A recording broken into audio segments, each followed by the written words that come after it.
नमस्कार, आदाब, सत श्री अकाल, वेलकम, सुस्वागतम है आप सभी छात्रों का डियर लर्नर्स के इस प्यारे से यूट्यूब चैनल पर। आप पढ़ रहे हैं मेरे साथ यानी शशांक तिवारी सर के साथ में सीडीपी की ये बहुत ही महत्वपूर्ण क्लास। और इस क्लास के बारे में हम आपको, जैसा कि हमने बताया भी है कि यूपी टेट 2023 का जो कंटेंट है वो हम आपके सामने एक एक करके डिलीवर कर रहे हैं। इस बार हम बहुत ही सावधान हैं, बहुत ही अच्छी तरीके से, बहुत ही एक सेट तरीके से हम आपको चीज़ें देने की कोशिश कर रहे हैं। प्यारे, हमें ऐसी आशा है कि ये चीज़ें आपको बहुत ही पसंद आएंगी और आपके एग्ज़ाम में बहुत ही आपकी हेल्प करेंगी, बहुत ही आपकी मदद करेंगी। पिछला वीडियो मैंने मनोविज्ञान का जो इतिहास था यानी हिस्ट्री ऑफ साइकोलॉजी के बारे में बनाया था। और अगला वीडियो होता है जो विभिन्न विभिन्न संप्रदाय बने हमारे साइकोलॉजी के अंदर, हमारे मनोविज्ञान के अंदर विभिन्न विभिन्न संप्रदाय बने। अब ये संप्रदाय क्या हैं, संप्रदाय से कहने का मेरा अर्थ क्या है, कितने संप्रदाय हैं और कौन कौन संप्रदाय को, जैसे कि हिंदू हिंदू अगर हम बात करें अपने पूरे विश्व में तो बहुत सारे धर्म हैं, ईसाई धर्म है, हिंदू धर्म है, मुस्लिम धर्म है। इन सब धर्म की अलग अलग विचारधाराएं हैं, अलग अलग धर्म की मान्यताएं हैं, नियम कानून अलग अलग हैं। ऐसे ही साइकोलॉजी की भी बहुत सारी विचारधाराएं हैं, उनके अलग अलग फाउंडर हैं। जैसे हिंदू, मुस्लिम, सिख, ईसाई धर्म के फाउंडर अलग अलग हैं, स्थापना करने वाले अलग अलग हैं और उनको उन धर्मों के रीति रिवाज, नियम कानून अलग अलग हैं। इसी प्रकार से मनोविज्ञान में भी बहुत सारे लोगों ने मनोविज्ञान को, कुछ ने आत्मा का विज्ञान माना, तो कुछ ने उसको चेतना का विज्ञान माना, तो कुछ ने उसको कहा कि ये व्यवहार का विज्ञान है। और इसी के आधार पर, जैसा कि आपने पहला चैप्टर पढ़ा है हिस्ट्री ऑफ साइकोलॉजी, उसी को रिलेट करके उसके बाद में चैप्टर आता है। तो जिसने भी आत्मा का विज्ञान माना या जिसने भी मन का विज्ञान माना, उन्होंने एक अपने विचारों को, एक सिद्धांतों को प्रतिपादित किया और उन्हीं सिद्धांतों को संप्रदाय कहा गया। तो आज हम इन्हीं के बारे में सुनेंगे, पढ़ेंगे।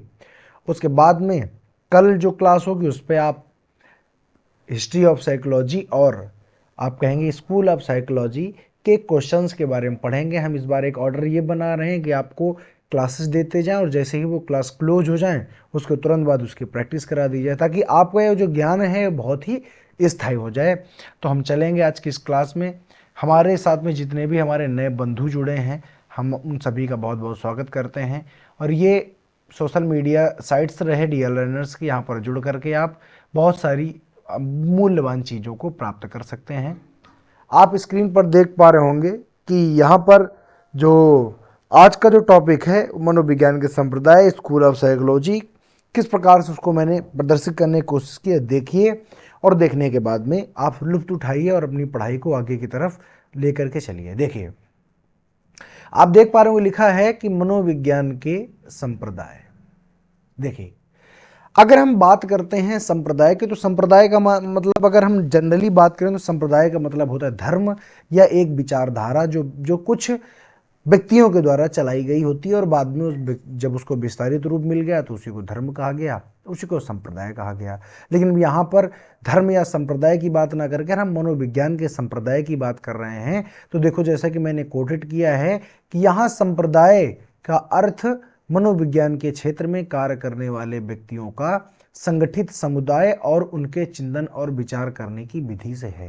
यानी संप्रदाय से अर्थ क्या है, देखिए, एक एक चीज हम शुरू से ही, मैंने आपको शुरू में ही बता दिया था कि हर एक वो चीज जो आपको यहाँ पर समझनी चाहिए, जो आप जिसके बारे में आपकी एक समझ होनी चाहिए, एक भी चीज हम यहाँ पर छोड़ के नहीं चल रहे हैं, ताकि जब आप इसको पढ़ें, इसको पढ़ने के बाद में आपके हर एक सवाल का उत्तर आप खुद ही हो या ये नोट्स हो। तो इसलिए याद रखिएगा भाई, किसी आप संप्रदाय पढ़े तो सबसे पहली तो बात होनी चाहिए कि आखिर ये संप्रदाय क्या है, संप्रदाय इसको क्यों कहते हैं, संप्रदाय क्या होता है। तो मैंने आपको बताया कि यहाँ संप्रदाय शब्द का अर्थ मनोविज्ञान के क्षेत्र में कार्य करने वाले व्यक्तियों का संगठित समुदाय, ठीक, तथा उनके चिंतन एवं विचार करने की विधि से है, जिसको आप समुदाय यहाँ पर कह रहे हैं।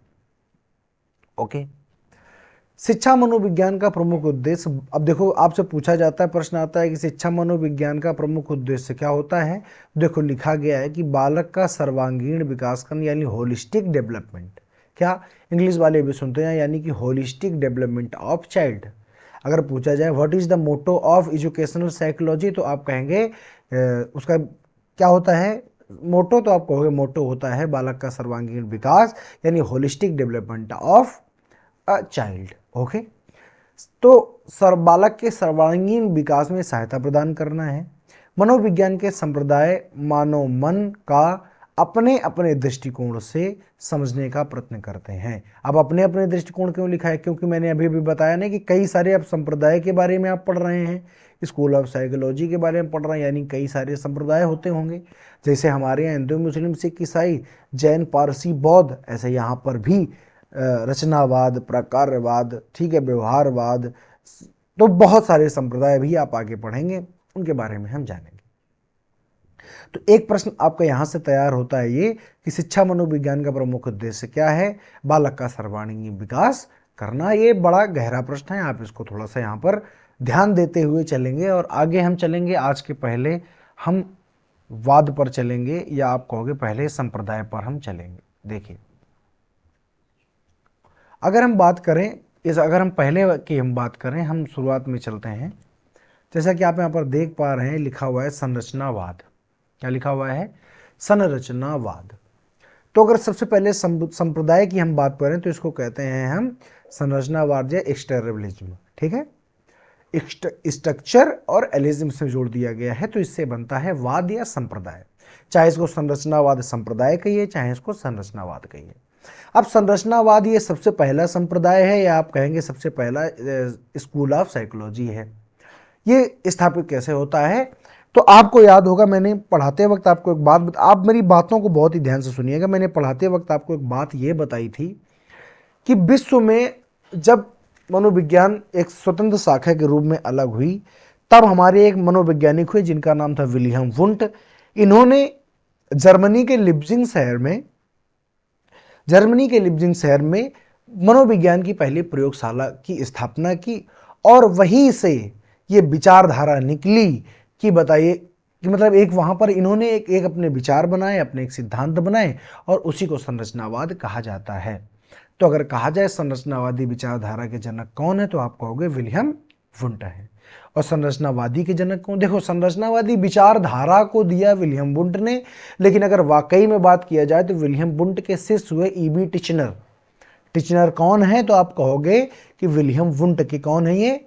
तो ये हैं विलियम वुंट के शिष्य हैं, इनके स्टूडेंट थे ईबी टिचनर। तो इन्होंने तो सिर्फ ये विचारधारा दी थी, लेकिन अगर आपसे कहा जाए संरचनावादी संप्रदाय के वाकई में स्थापक कौन है, स्थापना किसने की, तो आप कहोगे ईबी टिचनर। देख लीजिए, यहाँ पर मैंने इसीलिए दोनों चीज़ों को कोटेड किया है कि अगर विचारधारा के जनक के बारे में पूछा जाए तो आप कहोगे विलियम वुंट, लेकिन अगर कहा जाए संरचनावाद के जनक कौन है, तो आप कहोगे ईबी टिचनर। यानी अगर कहा जाए कि फादर ऑफ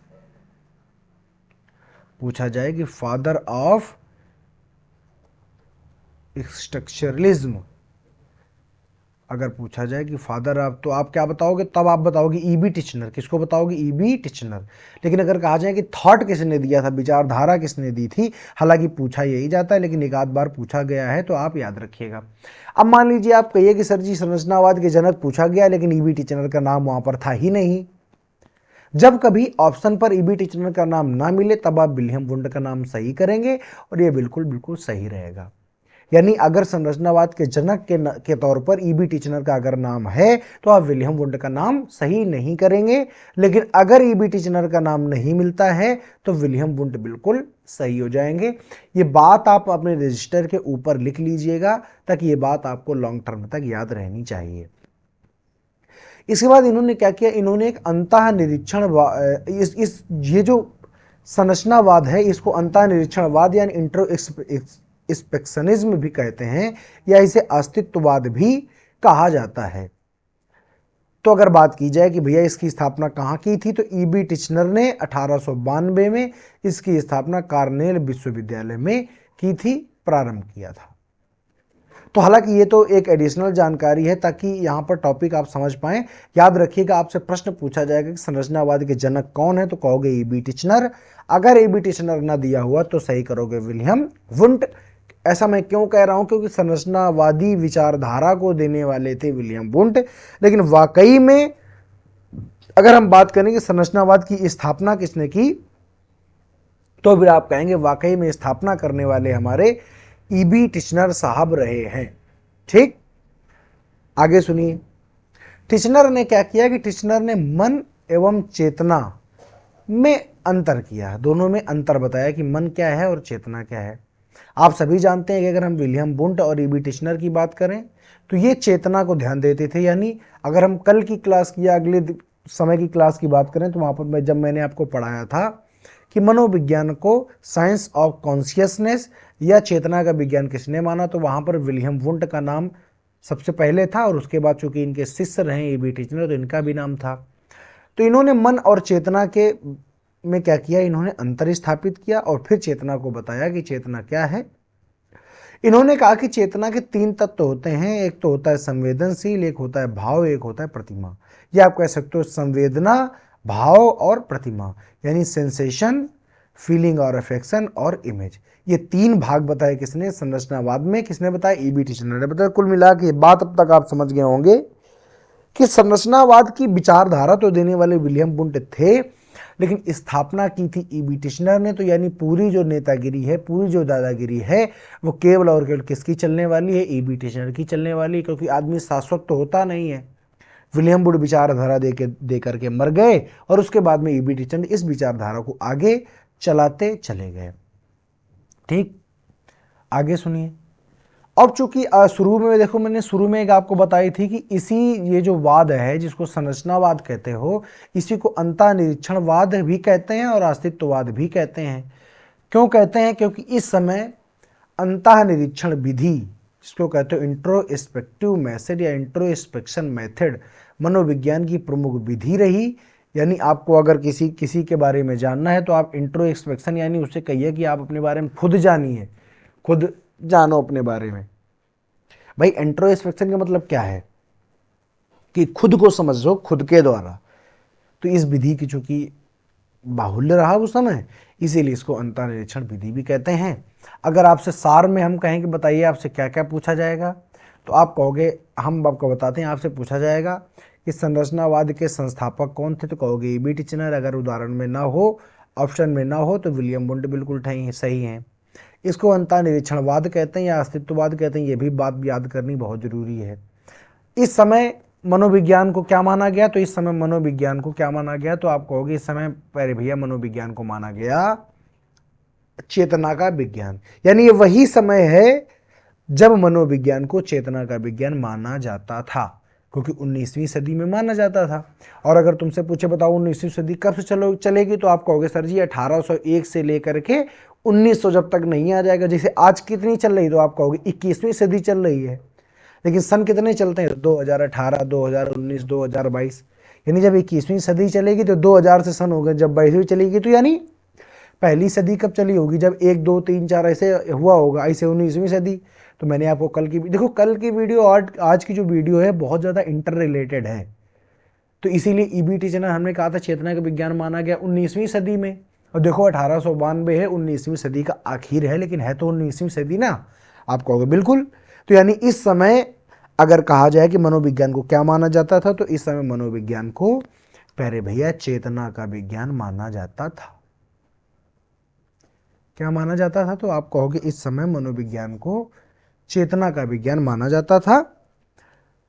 तो ये भी बात पता चली। तो यहाँ पर आपने एक बात ये देखी कि यहाँ पर जो जिन भी लोगों ने जो भी बातें बताई, तो यहाँ पर अभी तक बात चेतना की हुई और ये बताया गया कि जो चेतना का विज्ञान है तो क्या था, तो आप कहोगे इस समय मनोविज्ञान चेतना का विज्ञान थी। ठीक, अब देखो आगे। अब आगे का जो हमारा जो नया संप्रदाय आता है, इसको कहते हैं हम प्राकार्यवाद या इसको कहते हैं हम कार्यवाद, जिसको कहते हैं फंक्शनलिज्म। ठीक, अगर हम इसकी बात करें तो इसकी स्थापना करने वाले विलियम जेम्स थे, जो कि अमेरिका के थे। देखो यूपी टेट में इसलिए हम ये सारे सन विश्वविद्यालय इसलिए हम शामिल कर रहे हैं क्योंकि यूपी टेट का जो एग्जाम का जो पैटर्न है वो इसी प्रकार का होता है। यूपी टेट हमेशा फैक्चुअल डेटा पर ज़्यादा कंसंट्रेट करता है। तो ये बात आप बहुत अच्छी तरीके से समझ लीजिए कि फैक्चुअल डेटा आपके दिमाग में बहुत ज़्यादा भरना जरूरी है। और दूसरी बात है, इसमें ज़्यादा से ज़्यादा नंबर लाने इसलिए ज़रूरी है क्योंकि यूपी टेट की अगर हम बात करें तो UP government 1/4 number UP TET के भी जोड़ने की तैयारी में है। तो आप जितना ज़्यादा स्कोर करेंगे आप नौकरी के उतना ही करीब पहुंचेंगे, समझ रहे हैं आप। तो आप कहेंगे बिल्कुल ठीक बात है, इसलिए बहुत ज़रूरी है स्कोर करना या ज़्यादा से ज़्यादा नंबर बटोरना। तो अगर प्रकारवाद की बात की जाए तो विलियम जेम्स जो कि अमेरिकन थे, इन्होंने 1890 में अपनी एक पुस्तक लिखी जिसका नाम था principle of psychology. Principle of psychology नामक पुस्तक में विचार दिए और प्रकारवादी संप्रदाय की स्थापना की गई। तो अगर कहा जाए प्रकारवादी संप्रदाय की स्थापना करने का बेस क्या है, तो आप कहोगे इनकी पुस्तक प्रिंसिपल ऑफ साइकोलॉजी। और यहाँ पर एक बड़ा अच्छा प्रश्न आपका तैयार हुआ बुक से रिलेटेड, अगर पूछा जाए बताइए कि प्रिंसिपल, अगर कहा जाए कि प्रिंसिपल ऑफ साइकोलॉजी किसकी बुक है, तो आपको तुरंत बताओगे किसकी है, तो आप कहोगे विलियम जेम्स। तो यहाँ से कई देखो, यहाँ पढ़ने का मतलब सिर्फ ये नहीं कि आप संप्रदाय पढ़ रहे हैं, यहाँ पर आप बहुत सारी चीज़ें सीखते चल रहे हैं। सबसे पहला प्रश्न तो यही तैयार हुआ कि प्राकारवाद जो है वो किसके बाद आया, तो आप कहोगे संरचनावाद के बाद आया।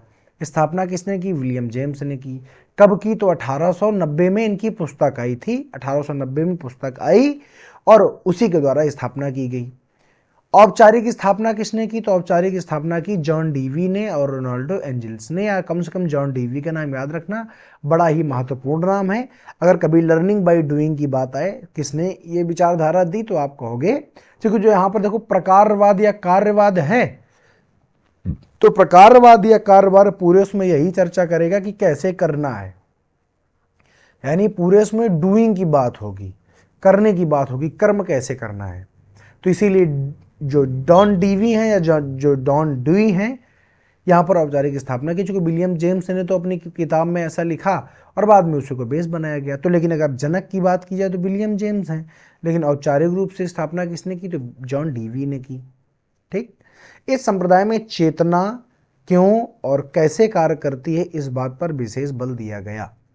अगर हम संरचनावाद की बात करें तो इसमें सिर्फ यही समझा गया कि चेतना क्या होती है और इसको डिफाइन करने के चक्कर में पड़े रहे। देखो, चाहे चेतना तथा मन में अंतर किया, चेतना के 3 तत्व बताए। तो यहां पर आप देख रहे हैं कि संरचनावाद में चेतना की चर्चा थी, लेकिन यहां पर सिर्फ यही हम लोग बताते रहे कि चेतना क्या होती है और इसके भाग कितने होते हैं। लेकिन जब प्राकारवाद आया तो बात यहां पर भी चेतना की हुई, लेकिन यह कहा गया कि चेतना क्यों है, यह कार्य कैसे करती है, इससे लाभ हानि क्या है। तो आप ये समझ गए होंगे कि जहां पर कार्य की बात है, जहां पर फंक्शन की बात है, वही तो होगा प्रकारवाद या कार्यवाद या फंक्शनलिज्म, वही तो होगा।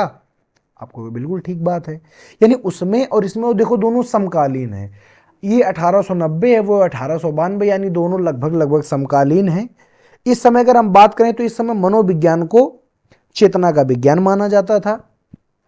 तो यानी प्राकारवाद और संरचनावाद में एक सिमिलरिटी है कि दोनों के समय में मनोविज्ञान को क्या माना जाता था। बहुत ध्यान से सुनना इस बात को कि दोनों के समय में जो हमारी मनोविज्ञान, उसको चेतना का विज्ञान माना जाता था। दोनों ने चेतना का विज्ञान मानकर ही इस संप्रदाय की स्थापना की। लेकिन जो संरचनावाद था वो सिर्फ इस बात पर बल देता रहा कि मन और चेतना में अंतर क्या है, चेतना क्या है और इसके तत्व कितने होते हैं। लेकिन जब प्राकारवाद में आए, जब जॉन डीवी का जमाना आया, तो उन्होंने ये कहा कि हम ये बताएंगे कि चेतना कार्य कैसे करती है। ठीक, मनोविज्ञान की विषय वस्तु चेतना का कार्यात्मक उपयोगिता माना गया। क्या माना गया विषय वस्तु, चेतना की कार्यात्मक उपयोगिता को माना गया, क्योंकि यहां पर फंक्शन है और फंक्शन का मतलब होता है काम करना। तो मनोविज्ञान की विषय वस्तु को क्या माना गया, तो आप कहोगे चेतना की कार्यात्मक उपयोगिता। फिर तो आगे इसी में लिखा हुआ है, प्राकारवाद के अनुसार मनोविज्ञान का संबंध मानसिक प्रक्रियाओं या कार्य से है। वुडवर्थ जो कि कोलंबिया के थे, कोलबेलिया लिखा है कोलंबिया, कोलंबिया ने सीखने की प्रक्रिया में कार्य विधि या कार्य से है। मतलब वुडवर्थ ने यह कहा कि प्रकार जो वाद है इसका संबंध केवल और केवल किससे है, कार्य विधि से है, यानी जो मेंटल प्रोसेस होते हैं ये वर्क कैसे करते हैं। वुडवर्थ जो कोलंबिया के निवासी थे। अब जैसे यहाँ पर एक प्रश्न तैयार होता है, वुडवर्थ कहाँ के हैं। जैसे आपसे पूछा जाइए कि बताइए प्याजे कहाँ के निवासी थे? तो आप कहते हो कि स्विट्जरलैंड के, स्विट्जरलैंड के, यही तो कहते हो, आप कहोगे हाँ।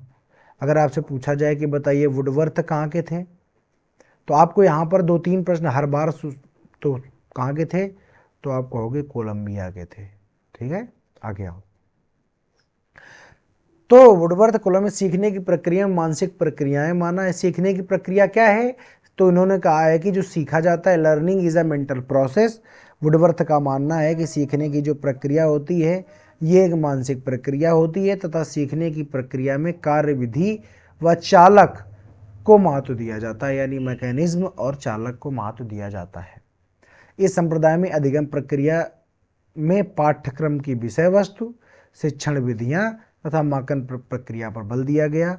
और सबसे इंपॉर्टेंट बात जो कि बार बार एग्जाम से पूछी जाएगी कि बताइए कि प्रकारवाद किससे प्रभावित था, तो आप कहोगे डार्विन के विचारों से प्रभावित था। ये हाईलाइटेड पॉइंट है संरचनावाद का पूरे का कि हर बार आपसे पूछा जाएगा बताइए ये वाद किसके विचारों से प्रभावित था, तो आप याद रखिए प्राकारवाद डार्विन के विचारों से प्रभावित था, प्रभावित रहा है। तो यहां से कितनी बातें आपको याद रखनी है? तो पहली बात आपको याद रखनी, प्राकारवाद की स्थापना किसने की? विलियम जेम्स ने की। दूसरी बात याद रखनी कि विलियम जेम्स की पुस्तक का क्या नाम था, तो आप कहोगे प्रिंसिपल ऑफ साइकोलॉजी था, या आप कहोगे मनोविज्ञान के सिद्धांत नाम था। औपचारिक रूप से स्थापना किसने की, तो आप कहोगे औपचारिक रूप से स्थापना की जॉन डीवी ने। अगर पूछा जाए कि बताइए प्राकारवाद, अगर पूछा जाए प्राकारवाद में किसकी चर्चा की जाती है, तो आप कहोगे कि चेतना के फंक्शन की, यानी जो हमारी कॉन्शियसनेस है उसका फंक्शन कैसे होता है, वह काम कैसे करती है। क्या पहली बात तो चेतना क्या है, इसकी बात कहाँ की गई? संरचनावाद में। और अगर कहा जाए चेतना काम कैसे करती है, तो आप कहोगे इसकी बात की गई कहाँ पर? तो देखो ये बेसिक बातें हैं जो तुमको रट के रखनी है। चेतना काम कैसे करती है। उसके बाद और लास्ट प्रश्न आपको याद रखना है, वुडवर्थ कहाँ के निवासी थे, तो कोलंबिया के। और लास्ट याद रखना, यह संप्रदाय किसके विचारों से प्रभावित था, तो आप कहोगे डार्विन के विचारों से प्रभावित था। अगले में आ जाते हैं। तो हमारे जितने भी मित्र यहाँ पर उपस्थित हैं, जिसने भी अभी तक इसको लाइक शेयर और सब्सक्राइब नहीं किया है, कृपया कर लीजिए। क्लास बहुत ही इंटरेस्टिंग है और हम क्लास को आज आगे की तरफ लेकर के चलेंगे। उसके पहले आप सभी एक बार लाइक शेयर और सब्सक्राइब जरूर करें चैनल को, और हमें सपोर्ट जरूर करें ताकि हम आपके लिए इसी प्रकार की ये जो चीज़ें हैं ये हमेशा उपस्थित करते रहें। अगर बात करते हैं प्यारे बच्चे व्यवहारवाद की, बिहेवियरिज्म की, या जिसको कहते हैं फंक्शनलिज्म। ठीक है, अरे फंक्शनलिज्म नहीं कहते हैं, क्या ही लिख गया, देखो बिहेवियरिज्म कहते हैं। देखिए अगर हम बात करते हैं कि इसकी स्थापना किसने की, तो जेबी वाटसन, ये बहुत बड़ा नाम है। और जब भी कभी आपको व्यवहार की बात की जाए तो वाटसन को आपको नहीं भूलना है, क्योंकि जेबी वाटसन 1913 में जॉन हॉपकिंस विश्वविद्यालय जो कि अमेरिका में है, इन्होंने स्थापना की इसकी। तो आप कहोगे व्यवहारवाद या एक स्कूल ऑफ साइकोलॉजी, इसका नाम है बिहेवियरिज्म।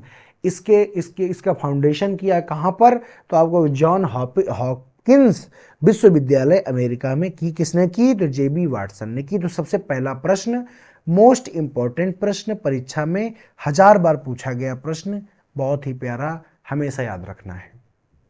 अगली बात है व्यवहारवाद के अनुसार मनोविज्ञान एक वस्तुनिष्ठ एवं प्रयोगात्मक विज्ञान है। इन्होंने कहा कि पता है कि जो मनोविज्ञान है ना, ये एक वस्तुनिष्ठ है और प्रयोगात्मक है, अतः इसकी विषय वस्तु सिर्फ व्यवहार हो सकता है, चेतना नहीं। यानी यहाँ पर अभी पीछे आपने देखा तो दोनों की जो विषय वस्तु रही वो चेतना रही, लेकिन यहाँ पर चेतना नहीं, यहाँ सिर्फ व्यवहार, क्योंकि बात हो गई है वस्तुनिष्ठता की, बात हो गई है एकाकीपन की। ठीक, इसके प्रमुख जो मनोवैज्ञानिक रहे हैं वो मैक्स मेयर रहे, हल रहे, टॉलमैन और बीएफ स्किनर। बीएफ स्किनर सबसे बड़े व्यवहारवादी हैं, तो इनका नाम याद रखना है कि बताइए बीएफ स्किनर कैसे हैं, तो आप कहोगे व्यवहारवादी हैं।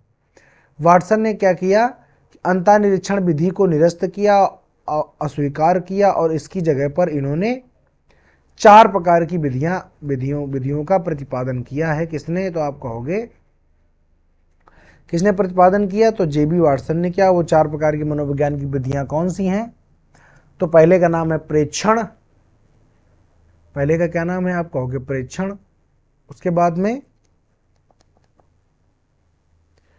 पहले का नाम प्रेक्षण, फिर अनुबंधन, फिर परीक्षण और फिर शाब्दिक रिपोर्ट। तो ये आपको याद नहीं रखना है, बस आपको सबसे मोस्ट इंपॉर्टेंट बात ये ही याद रखना है कि यह संप्रदाय पावलोव के अनुबंधन प्रक्रिया के सिद्धांत से प्रभावित था। अभी 2 बात मैं आपको बता चुका हूं। अगर मैं यहाँ पर लिखना चाहूँ कि प्राकार्यवाद जो था किसके, तो आप कहोगे डार्विन के विचारों से प्रभावित था, डार्विन। वहीं पर अगर व्यवहारवाद की जाए तो व्यवहारवाद में आप कहोगे कि पावलोव। अब चूंकि यहाँ पर पावलोव का मुझे पता भी है तो यहाँ पर लिख दोगे कि अनुबंधन यानी स्टिमुलस रिस्पॉन्स यानी एसआर थ्योरी से बहुत प्रभावित रहा है। ओके, तो ये 2 बातें बड़े गोल्डन पॉइंट है, याद रखिएगा। तो इसमें याद करके रखना है कि सबसे पहली बात तो इसकी स्थापना किसने की, तो आपको याद रखना है जेबी वाटसन ने की। कब की, तो 1913 में। कहाँ की, तो आप कहोगे जॉन हॉपकिंस विश्वविद्यालय अमेरिका में की। ठीक, इसकी विषय वस्तु क्या रहा, तो आप कहोगे इसकी विषय वस्तु व्यवहार रहा। अगर कहा जाए प्रमुख व्यवहारवादी मनोवैज्ञानिक कौन कौन से हैं, तो कम से कम एक नाम याद रखना है जिसका नाम है बीएफ स्किनर। ठीक, उसके बाद याद रखना है कि ये जो संप्रदाय था ये किसके विचारों से प्रभावित था, तो आपको याद रखना है कि पावलोव के अनुक्रिया अनुबंधन अनुक्रिया से यानी एसआर थ्योरी से प्रभावित था। ठीक, आगे आओ। आगे हम बात करेंगे गेस्टाल्ट स्कूल ऑफ साइकोलॉजी। अब देखो गेस्टाल्ट जो ये है ना, ये अपने आप में ही एक शब्द ही बहुत बड़ा है। यहाँ से प्रश्न क्या क्या पूछे गए, तो सबसे पहला प्रश्न यहाँ से बनता है कि जो गेस्टाल्ट शब्द है ये किस भाषा का है। क्यों, क्योंकि गेस्टाल्ट का जो अर्थ है वो बड़ा विचित्र टाइप का है, भी ये कह सकते हो। ठीक, सुनो, ये जो गेस्टाल्ट है, गेस्टाल्ट जो शब्द है ये एक जर्मनी भाषा का शब्द है। आमतौर पर आप देखेंगे जब आप साइकोलॉजी पढ़ेंगे तो यहाँ पर आपको ग्रीक शब्द यानी यूनानी शब्द, ग्रीक शब्द या लैटिन शब्दों का बाहुल्य मिलेगा। लेकिन चूंकि यहाँ पर ये जो गेस्टाल्ट शब्द है ये जर्मनी भाषा के, इसलिए एग्जाम में प्रश्न बनाकर पूछ लेता है ताकि आप बताओ, थोड़ा आप परेशान हो जब पेपर को कठिन करना होता है तो इस प्रकार के प्रश्नों को डालना बहुत ज़रूरी होता है ताकि जनता को बाहर किया जा सके। समझ गए, तो आप, लेकिन आपके सामने आए तो आप इसका तुरंत आंसर दे पाएँ, इसलिए मैं आपको यहाँ पर सचेत किए दे रहा हूँ कि जो गेस्टाल्ट है वो जर्मनी भाषा का एक शब्द है जिसका अर्थ होता है समग्र, समग्र या संपूर्ण या समाकृति आकार या आकृति, यानी संपूर्ण आकृति। तो अगर कहा जाए कि गेस्टाल्टवाद क्या करता है, तो गेस्टाल्टवाद मानसिक प्रक्रियाओं के संगठन पर बल देता है। यानी कि जो गेस्टाल्टवाद है ये हमेशा संपूर्ण पर, हमेशा पूर्ण पर बल देता है, हमेशा समाकृति माने समग्र चीजों पर, संगठन पर बल देता है। ये कहता है कि मानसिक प्रक्रियाएं कुछ और नहीं बल्कि एक संगठन, ये कहता है कि जो हमारा मनोविज्ञान है ये कुछ और नहीं बल्कि मानसिक क्रियाओं का एक संगठन है। तो सबसे पहली बात तो याद रखनी है कि गेस्टाल्ट एक जर्मनी भाषा का शब्द है जिसका अर्थ होता है होल या समग्र या संपूर्ण। ठीक, आगे आओ। बात आती है कि इसकी स्थापना किसने की, तो इसकी स्थापना करने वाले थे मैक्स वर्दीमीर द्वारा। इनकी स्थापना 1912 में की गई थी। इनके प्रमुख सहयोगी कौन है, तो कोफका, ये लिखा हुआ है, आदफा है, कोफका कोहलर। देखिए कोहलर का नाम, देखो अगर बात की जाए कि गेस्टाल्टवाद की स्थापना किसने की तो आप कहोगे मैक्स वर्दीमीर ने की, लेकिन गेस्टाल्टवाद का सबसे ज़्यादा प्रयोग किसने किया, तो वो है कोहलर। कोहलर का एक प्रयोग होता है जिसको आप कहते हो सूझ का सिद्धांत। एक सिद्धांत इसने दिया सूझ का सिद्धांत, और सूझ के सिद्धांत पर इसने एक चिंपैंजी पर प्रयोग किया था जिसका नाम था सुल्तान। तो सबसे ज़्यादा अगर बात करें हम गेस्टाल्टवाद का प्रयोग किसने किया तो कोहलर, इसलिए कोहलर और कोफका नाम बहुत ज़्यादा। वैसे अगर यहाँ पर आमतौर पर अगर हम बात करते हैं तो गेस्टाल्टवाद में हम 3 नाम लेते हैं, वर्दीमीर, कोफका एवं कोहलर। 3 नाम हम एक स्वर पर लेते हैं क्योंकि जितना वर्दीमीर का योगदान रहा है उससे ज़्यादा कहीं कोफका और कोहलर का, सबसे ज़्यादा योगदान कोहलर ने दिया है, सबसे ज़्यादा प्रयोग कोहलर ने किया है।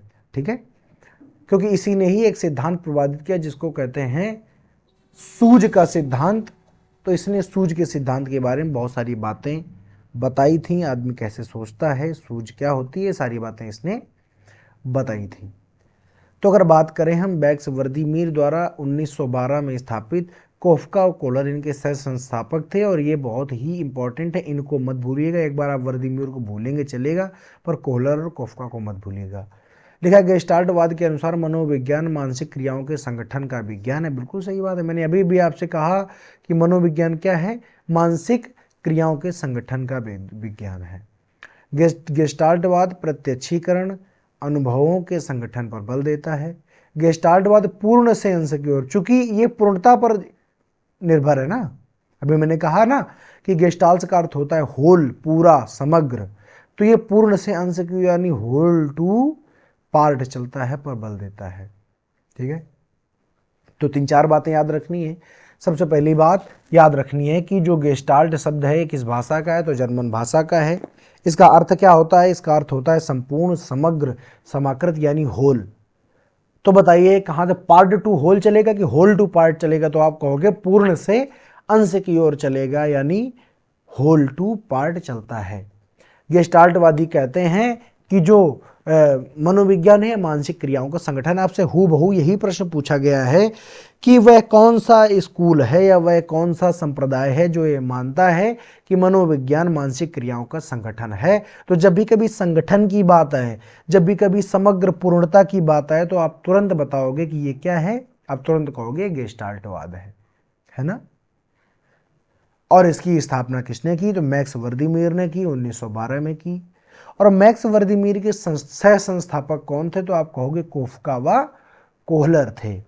गेस्टाल्टवाद पूर्ण से अंश की ओर यानी होल टू पार्ट जाने की कोशिश करता है। तो ये बातें आप याद रखिए। देखिए प्यारे भैया, एक बात आप बहुत अच्छी तरीके से समझ लीजिए कि आज जो YouTube में जो कंटेंट उपलब्ध हो रहा है, वहां पर लोग ऊपर ऊपर की चीजें देना चाहते हैं, कोई गहराई में जाकर के प्रश्न कहां से बन रहा है इस बात पर कोई चर्चा करना नहीं चाहता है।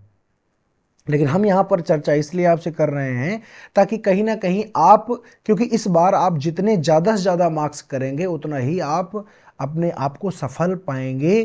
क्योंकि जब एग्जाम होगा, जब सुपर टेट का एग्जाम होगा, जब उसमें 1/4 नंबर जोड़ने की बात आएगी, तो अगर आप किसी से कमज़ोर हैं तो फिर आप अपने आप को बहुत कमज़ोर पाएंगे। इसलिए याद रखिएगा कि अगर आपको दूसरों से कमज़ोर नहीं होना है तो आपकी ये नैतिक जिम्मेदारी है कि आप चीज़ों को थोड़ा डीप में पढ़ें। क्योंकि आज जनसंख्या का भार हमारे समाज पर इतना ज़्यादा पड़ रहा है, नौकरियां तो सीमित है ना, प्राइमरी स्कूल तो सीमित हैं, जूनियर तो सीमित है ना, कितना भर्ती हो सकता है। तो जितनी भी भर्ती आती हैं, जो सबसे ज़्यादा योग्य होगा सेहरा उसी के सर पर बंधेगा। इसलिए प्यारे भैया याद रखें कि कहीं किसी भी प्रकार की आपसे कसर छूट न जाए, इसलिए चीज़ों को ऊपर ऊपर नहीं बल्कि गहराई में ध्यान दें। कोई ये कहे कि ये नहीं आता है, तो इस बार सीटेट के एग्ज़ाम से सबकी आंखें खुल गई हैं कि क्या आता है और क्या नहीं आता है, किसने पढ़ाया तो आया, किसने पढ़ाया तो नहीं आया। इसलिए मेरी आपसे हाथ जोड़ के ये निवेदन है कि आप हमेशा पढ़ें तो थोड़ा सा डीप में जा कर के पढ़ें, ताकि आगे आने वाले समय में आपको ये सोचना ना पड़े कि ये चीज़ तो हमने पढ़ी ही नहीं, हमको पढ़ाई नहीं गई, क्योंकि प्रश्न कहीं से भी आ सकता है, ये आप याद रखिएगा। अगले अगर हम 5वें संप्रदाय की बात करते हैं, अगर हम चलते हैं, अगला है मनोविश्लेषणवाद यानी साइको एनालिसिस। बात करें, सिगमंड फ्रायड एक बहुत ही नामचीन व्यक्ति हैं, इनको किसी नाम की आवश्यकता नहीं है। तो हमारे एक ऑस्ट्रिया वियना के, ऑस्ट्रिया एक देश है जिसकी राजधानी है वियना, तो ऑस्ट्रिया वियना के सिगमंड फ्रायड द्वारा इसकी स्थापना की गई थी। इनका जो फ्रायड है, इनका मनोविश्लेषणात्मक सिद्धांत भी है और उसी से ये वाद भी निकला है जिसको साइको एनालिसिस कहते हो। ठीक, सुनो ध्यान से। इस संप्रदाय ने अचेतन यानी अनकॉन्शियस को महत्व दिया और सभी तरह के असामान्य व्यवहारों का कारण इसी अचेतन को बताया। इन्होंने ये कहा कि जो चेतन है, क्योंकि नीचे अभी मैंने मेंशन भी किया है, जरा एक बार मैं आपको दिखा भी देता हूं। इन्होंने ये कहा प्यारे भैया कि जो चेतन है ना, ये देखो लिखा हुआ है। फ्रायड ने, यहां पर मैंने ये भी आपको दिखाने की कोशिश की ताकि आप समझे, फ्रायड ने मन के 3 स्तर बताए। फ्रायड ने कहा मन के 3 स्तर होते हैं। पहला होता है कॉन्शियस, दूसरा होता है अनकॉन्शियस और तीसरा होता है सबकॉन्शियस, यानी चेतन, अचेतन और अर्धचेतन, या इसको अवचेतन मन भी कहा जाता है। इन्होंने बताया कि जो चेतन मन है, चेतन मन का मतलब सतर्क वर्तमान, यानी मैं आपको पढ़ा रहा हूं, आप मन लगा करके सुन रहे हैं, यानी जितनी देर आप जाग रहे होते हैं, जितनी देर आप चेतन होते हैं, चेतन का मतलब होता है जितनी देर आप जान दिखाते हैं, तब तक आपका मन काम करता है, जिसको चेतन मन कहते हो। चेतन मन केवल और केवल पूरे मस्तिष्क का 10% ही होता है।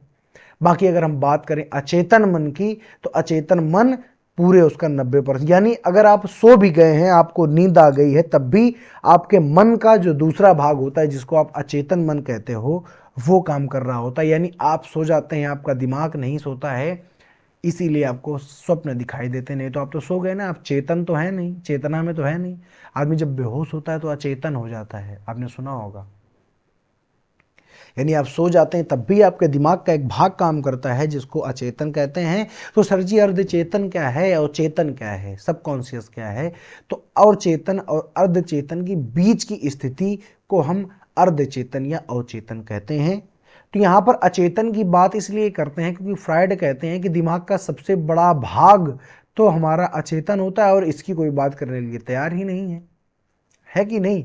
तो अब देखिए हम ऊपर बताते हैं, तो ये जो असाधारण काम होते हैं, तो यहाँ पर लिखा हुआ है कि जो दमित इच्छाएं होती हैं, जो आपके अंदर इच्छाएं थी लेकिन आपकी पूरी नहीं हुई हैं, तो कहीं ना कहीं वो अचेतन मन में पड़ी रहती हैं। जैसे कि आप जानते ही हैं कि जैसे कि बहुत सारी ऐसी इच्छाएं होती हैं जिनको हम समाज के दबाव के कारण उनको बाहर नहीं निकाल पाते, या अपनी इच्छाओं को किसी से बता नहीं पाते हैं। वो सारी की सारी इच्छाएं कहीं ना कहीं अचेतन मन में स्टोर रहती हैं, जिनको दमित इच्छाएं कहा जाता है। ठीक, चाहे वो काम वासना हो, कोई भी इच्छा हो। देखिए, तो इस संप्रदाय ने अचेतन अनकॉन्शियस को महत्व दिया और सभी तरह के असामान्य व्यवहारों का कारण इसी अचेतन मन को बताया है। तो अब आपसे पूछा जाएगा, बताइए कि सभी तरह के असामान्य जो व्यवहार हैं उनका कारण क्या है, उनका केंद्र क्या है? तो आप कहोगे उनका जो केंद्र है वो कौन है? अचेतन मन है। ये कौन सा वाद कहता है, ये कौन सा स्कूल बताता है? तो आप कहोगे यह मनोविश्लेषणवाद बताता है। तो याद रखो कि मनोविश्लेषणवाद की स्थापना किसने की? आप कहोगे सिगमंड फ्रायड ने की। और सिगमंड फ्रायड ही ऐसे व्यक्ति हैं जिन्होंने अचेतन, अर्धचेतन और अवचेतन की बात की है। जो असामान्य व्यवहार होते हैं वो कहाँ पर होते हैं? तो अचेतन मन में होते हैं। जब शरीर हमारा सो रहा होता है तब भी जो हमारा अचेतन मन होता है वो जगह होता है। इन्होंने अचेतन मन की अनेक विधियां बताई, कहा मुक्त सहचर्य विधि, सम्मोहन विधि और स्वप्न व्याख्या विधि। अचेतन मन जो है उसमें जैसे आदमी सम्मोहित हो, हेप्नोटाइज हो जाता है, हेप्नोटाइज, तो हेप्नोटाइज सम्मोहन होता है। तो ये 3 विधियां बताई, ये तो इतनी ज़्यादा जरूरी नहीं, लेकिन ये याद रखना है कि मन पर शासन करने वाली 3 शक्तियां हैं। कौन कौन सी? इदम, अहम और परम, यानी इद, ईगो और सुपर ईगो। इसके बारे में आपने सुना होगा, जब हम आगे चर्चा करेंगे। यहाँ पर इसलिए हम बता रहे हैं ताकि आप इस वाद को समझ पाएं कि ये जो वाद है ये पूरी तरीके से मेंटल एबिलिटीज पर आधारित है, मन पर आधारित है, मन के टाइप पर आधारित है। और इन्होंने 3 मानसिक स्तर बताए, एक बताया चेतन, दूसरा बताया अचेतन और तीसरा बताया अवचेतन या अर्धचेतन। कॉन्शियस, अनकॉन्शियस और सबकॉन्शियस। यानी कॉन्शियस कितना है? 10%, अनकॉन्शियस कितना है? 90%। और दोनों के बीच की स्थिति को क्या कहते हैं? हम सब कॉन्शियस कहते हैं। आगे हम बात करते हैं संज्ञानवाद। ये तो मुख्य हमारे 5 वाद थे। अब जो आगे का वाद है ये जरूरी है, क्योंकि अभी जो नया पैटर्न है वो अब यहाँ पर दिखाई देना शुरू हो गया है, तो इसको भी हम लेकर के चलेंगे। संज्ञानवाद, जैसा कि आप जानते हैं, कॉग्निटिव डेवलपमेंट थ्योरी, यानी कॉग्निशन की बात करने वाले कौन हैं? तो आप कहोगे वाइगोस्की ने की, जेरोम ब्रूनर ने की, कुर्ट लेविन ने की और जीन प्याजे ने की। तो सबसे पहली बात जीन प्याजे ने की, इसलिए इसकी स्थापना का जो श्रेय है वो जीन प्याजे को जाता है, जो कहाँ के निवासी हैं? स्विट्जरलैंड के निवासी हैं। मनोविज्ञान में मानसिक प्रक्रियाओं जैसे तर्क, चिंतन, कल्पना, स्मृति, समस्या समाधान और संप्रत्यय यानी कॉन्सेप्ट को अध्ययन की विषय वस्तु माना। अभी तक अध्ययन की विषय वस्तु, जैसे कि अगर मनोविश्लेषण की बात करें तो यहाँ पर अध्ययन की विषय वस्तु क्या था? तो आप कहोगे अचेतन मन। अगर उसके पहले चले जाओ, बात करो जाके तुम गेस्टाल्टवाद की, वहां पर क्या था? तो वहां पर थी मन की संपूर्णता, उसके पहले चले जाओ तो अगर बात करो तुम प्रकारवाद व्यवहारवाद की, तो वहां पर जो हमारा विषय वस्तु क्या थी, तो आप कहोगे व्यवहार यानी बिहेवियर। प्रकारवाद में चले जाओ तो वहां पर विषय वस्तु थी चेतना का कैसे काम करती है, चेतना की उपयोगिता। उसके पहले संरचनावाद में चले जाओ तो वहां पर थी चेतना की स्थिति या चेतना क्या है, ये विषय वस्तु थी। ऐसे ही यहाँ पर क्या विषय वस्तु, अब यहाँ पर चूंकि बात हो रही है किसकी, संज्ञान की बात हो रही है। अब संज्ञान माने क्या होता है, दिमागी शक्ति। तो दिमागी शक्ति से ही तर्क कर सकते हो, चिंतन करोगे, कल्पना करोगे, स्मृति, समस्या समाधान, संप्रत्यय आदि का जो बातचीत करोगे वो संज्ञान से करोगे। तो ये इसकी विषय वस्तु है। संज्ञानवाद को निर्मितवाद भी कहा जाता है। इस संप्रदाय ने मन की तुलना कंप्यूटर से की है। अब मन की तुलना कंप्यूटर से इसलिए करेगा क्योंकि इनका मानना था कि जो भी कुछ होता है वो सब का सब संज्ञान से ही होता है, यानी दिमाग से ही होता है ना। संज्ञान का मतलब इन्होंने कहा कि तर्क, चिंतन, कल्पना आदि आदि चीजें। समर्थक कौन कौन रहे, आप कहोगे जेरोम ब्रूनर, लेव वाइगोत्स्की और कुर्ट लेविन। ये कौन है, ये इसके समर्थक है। समर्थक जरूर याद रखना। देखो जो लेव वाइगोत्स्की से इन्होंने क्या दिया, तो आप कहोगे सामाजिक सांस्कृतिक सिद्धांत। जेरोम ब्रूनर ने क्या दिया, तो आप कहोगे संज्ञानात्मक सिद्धांत इन्होंने भी दिया, लेकिन इनका और इनका अलग अलग है। कुर्ट लेविन ने भी ऐसे ही काम किया। तो ये तो हो गया संज्ञानात्मक या संज्ञानवाद की बात हो गई। तो याद रखिएगा ये छोटे छोटे 2-3 वाद और हैं जो हम आपको यहाँ पर एडिशनल बता रहे हैं। जैसे एक वाद आता है जिसको कहते हो साहचर्यवाद, यानी एसोसिएशनिज्म। तो सहचर्य की बात करते हैं जॉन लॉक। ये वही जॉन लॉक हैं जो कहते हैं कि बच्चा क्या होता है, तो बच्चा एक कोरी स्लेट है, बच्चा एक कोरी तख्ती के समान होता है। कोरी तख्ती यानी यही है जो कहते हैं कि चाइल्ड इज अ टेबुला रासा। तो अब अच्छा ये देखो, जब ये कोरी तख्ती कहते हैं तो ये क्या करते हैं कि अनुभवों पर बल देते हैं कि बच्चे को क्या क्या अनुभव, क्या क्या उसको आता है, बल देते हैं। और अनुभव और पूर्व ज्ञान द्वारा नवीन